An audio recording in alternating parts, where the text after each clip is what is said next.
aconteceu? Cocô?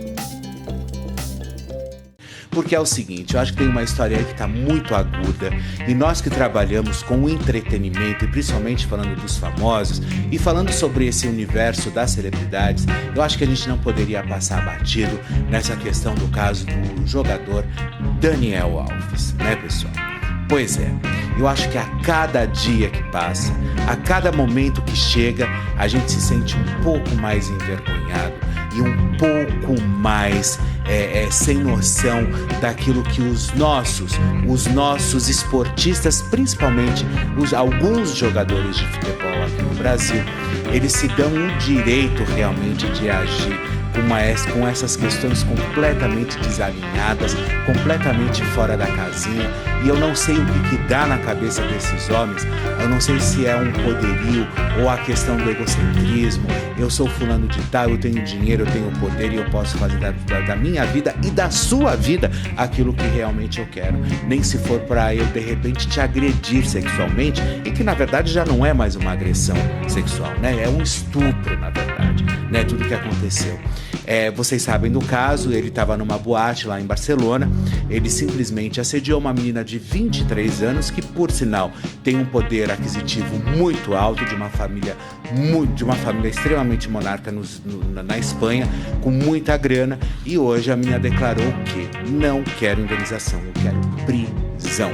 Ou seja, cada vez mais a questão do Daniel Alves está cada vez mais perdida e longe da possibilidade realmente dele vir para o Brasil para cumprir pena por aqui, segundo o Flávio, nosso querido ministro da Justiça, Flávio Dino, já tinha lidado com a possibilidade de trazê-lo para o Brasil, assim como ele também tentou fazer com o Robinho, quando também aconteceu lá em 2013, participou de um estupro, né, coletivo lá na Itália.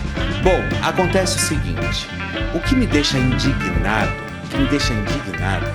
é que nós acabamos de sair de uma Copa do Mundo, aonde ele foi escalado, inclusive pelo Tite, né, como sendo talvez o salvador ali da grande pátria, né, aonde realmente ele foi colocado no campo ali como um grande capitão, um cara que realmente ia fazer toda a diferença, porque o Daniel Alves, ele tem um poder, ele é um cara controlado, ele é completamente absoluto de todas essas questões que permeiam ali os grandes atletas, né? E o que nós assistimos, na verdade, no começo do ano, né? Um lixo, um cara que realmente usou de todos esse poderio do dinheiro, da fama, do poder, justamente para poder jogar para baixo, jogar no lixo toda uma carreira, jogar no lixo a sua história e usar da pior forma, mas da pior forma, a conduta de um homem na qual ele poderia realmente ter lidado um pouco mais com os seus desejos, com as suas vontades e não agir da forma como ele agiu. É digno de um monstro, é digno de uma pessoa que realmente merece ficar presa, que merece ficar na cadeia, porque eu não trato ele mais como agressor sexual, eu trato ele como estuprador. Essa é a grande verdade, porque quando uma menina sai e deixa o local de uma boate em Barcelona chorando na porta, e ele é capaz de passar com um carro em frente, ainda buzinar pra menina, dar um tchauzinho, e ela na sequência é obrigada a pegar um táxi, porque ela estava sem o carro dela, pegar um táxi e ir pra delegacia ainda suja de líquido seminal, ainda suja de absolutamente tudo, porque ela fez questão de mostrar pra polícia o que realmente estava acontecendo. E foi dessa forma que aconteceu, ele ainda tentando passar um pano, falando que não tinha acontecido nada. Se não fossem as imagens que foram gravadas e foram entregadas à polícia, se ela não tivesse ido justamente para a delegacia para poder fazer na hora, porque lá as coisas funcionam, na hora ela fez o exame de corpo de delito, tudo isso poderia ter ido por água abaixo e nada disso ter sido comprovado, e mais uma vez a mulher passando por esse papel imbecil, né, e perdendo a legitimidade das histórias. Sabemos nós que a Nájila, aquela idiota também, que fez o que fez com o Neymar lá na França, eu não sei se vocês lembram desse episódio, que ela colocou o celular para gravar, o Neymar entrou e tal, depois ela agrediu o Neymar, enfim, que ela quis tentar imputar em cima dele um crime de assédio sexual.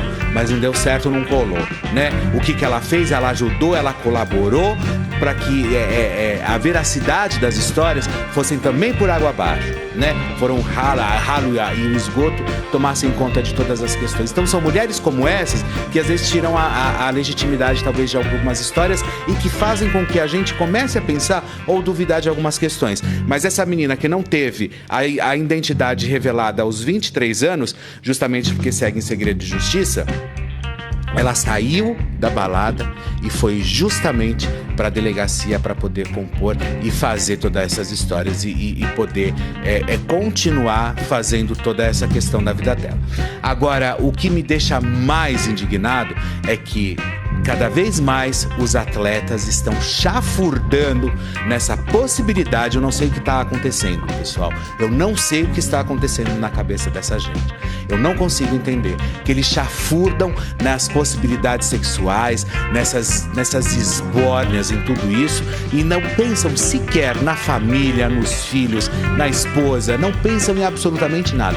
Eles pensam apenas no bel prazer, naquilo que realmente o prazer pode entregar para eles, nem que se for momentâneo, por alguns segundos. E depois ele, com a declaração, que ele disse o seguinte, na primeira declaração que ele deu ontem, que olha só a desculpa, não, vírgula, para, que foi o que ele disse, que foi o que ela falou para ele. Não, vírgula, para. Ele entendeu não para e ele continuou.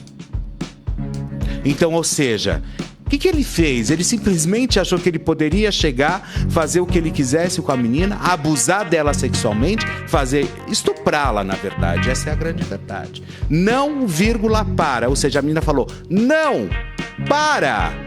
E ele entendeu, não, para. Olha só a inocência do coitadinho. Olha a inocência de um sem caráter, de um infame, de um imbecil que simplesmente pega e tem o prazer de levar o nome do nosso país pro lixo. E a mulher dele sendo completamente escorraçada nas redes sociais, que eu também acho que ela não tem culpa nenhuma por tudo isso que esteja acontecendo, e que já disse que não quer mais saber dele, o que eu achei ótimo, porque não tem que ter guarida para esse tipo de gente. Não tem que ter guarida. E lá na Espanha o negócio é diferente, porque enquanto segue a investigação ele vai ficar preso. E hoje foi para uma série especial, porque o negócio começou a tomar um vulto, até então está em outro país. Quem é Daniel Alves? Os presos de lá, e vocês sabem muito bem como que ronda e como funciona a lei na cadeia para estuprador. Vocês sabem exatamente, seja aqui no Brasil, em qualquer lugar do mundo, funciona de forma que vocês sabem justamente quais são. Então o que fizeram? Tiveram que colocar ele numa sala sozinho, numa cela completamente só. Para quê? Justamente para não fazerem absolutamente nada contra ele. Então o que acontece? Ele vai ficar 4 anos detido. 4 anos detido até as investigações serem concluídas. Ou seja, lá funciona, né? Porque se fosse aqui no Brasil, você dá uma manobra, você consegue fazer um negocinho aqui, o outro ali, você entrega um negocinho aqui, você entrega um negocinho ali, né? Aí você vai saindo fora, você vai continuando entregando, e aí quando você vê, você já tá solto. Agora, por que queriam trazer o Robinho pra cá? Porque lá na Itália é considerado crime, os moldes dele, a partir do momento que ele atravessa, ele chega no Brasil, ele não tá devendo nada aqui no Brasil. Aí ele pode ficar livremente caminhando aqui como se nada tivesse acontecido. E a mesma coisa querem fazer com o Daniel Alves. Só que o advogado que foi contratado, o Dr. Cristóbal Martel, que foi inclusive o advogado do Neymar quando teve o esquema de corrupção e sonegação, e também junto com o Messi também quando sonegou imposto, enfim, que quase foi preso, que vocês sabem de toda essa história, e quem cuidou foi o Dr. Cristóbal Martel. Porém, foi ele que entrou no caso. Só que o negócio está tão feio, as acusações são tão feias, são tão embasadas em cima de provas que não tem o que fazer. E sem dizer agora as outras vítimas que já começaram a entrar em contato justamente para poder denunciar outros crimes bárbaros que também foram cometidos aí pelo esse grandíssimo jogador, para a gente não poder falar outro nome aqui em respeito à nossa audiência, Daniel Alves. É isso, Ricardinho. Aconteceu? Cocou?